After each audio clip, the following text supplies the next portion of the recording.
मंडळी जय गणेश, वक्रतुंड महाकार्य, सूर्यकोटी समप्रभा। खरं तर गणरायाचं आगमन झालेलं आहे। आज दुसरा दिवस आहे आणि आज आपण आलेलो आहोत मानाचा दुसरा गणपती पुण्यातील असलेला तांबडी जोगेश्वरी मंडळामध्ये। आणि या मंडळानं करवीर निवासिनी कोल्हापूरची जी देवी आहे त्या देवीचं मंदिरामध्ये या गणपतीची प्रतिष्ठापना केलेली आहे। आपण पाहू शकतो हा सुंदर देखावा जो आहे, सुंदर मंदिराची प्रतिकृती या ठिकाणी साकारण्यात आलेली आहे।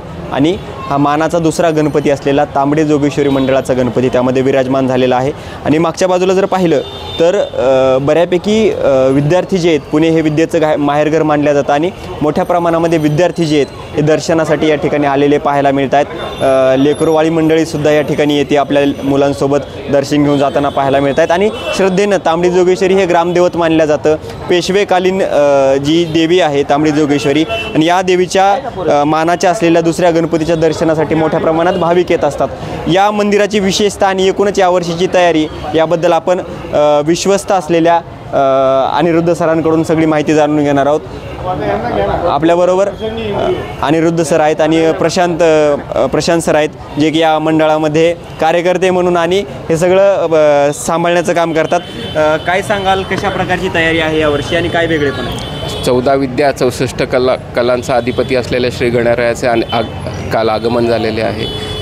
मानाचा दुसरा गणपती श्री तांबडी जोगेश्वरी सार्वजनिक गणेशोत्सव मंडळ यावर्षी 133वे वर्ष साजरे करत आहे। यावर्षी श्रींसाठी आपण कोल्हापूर महालक्ष्मी मंदिराचा प्रतिकृती सादर केलेली आहे।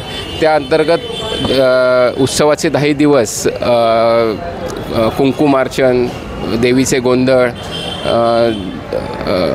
कन्यापूजन त्याचबरोबर तिन्ही वेळेच्या आरत्या, मंत्रजागर, याग, सत्यविनायक हे सर्व धार्मिक कार्यक्रम चालूच असतात।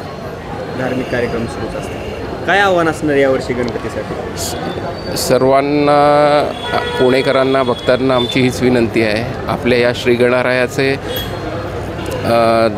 आनंद चतुर्दशीच्या दिवशी विसर्जन होते, तर या 10 दिवसांच्या उत्सवाच्या काळात आपण सर्वांनी श्रींचे मंडपात येऊन दर्शन व आशीर्वाद घ्यावे हीच विनंती।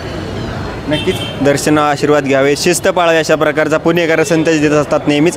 आणि त्याच प्रकारचा एक संदेश आज या रांगोळीच्या माध्यमातून सुद्धा दिला जातो आहे की हुंडाबळी एक सामाजिक कलंक, हुंडा थांबवा, समाज वाचवा अशा प्रकारची अभिनव कलाभारती यांनी काढलेली ही रांगोळी आहे। आणि या तांबडी जोगेश्वरीच्या माध्यमातून, या मंडळाच्या माध्यमातून तो संदेश दिला जातो आहे। एकंदरीत पुण्याचा गणेशोत्सव आपण वी मराठीच्या माध्यमातून अनुभवणारच आहोत, पाहणारच आहोत। आपण दुसरा मानाचा गणपती आज पाहिला, तांबडी जोगेश्वरी मंडळ पाहिलं।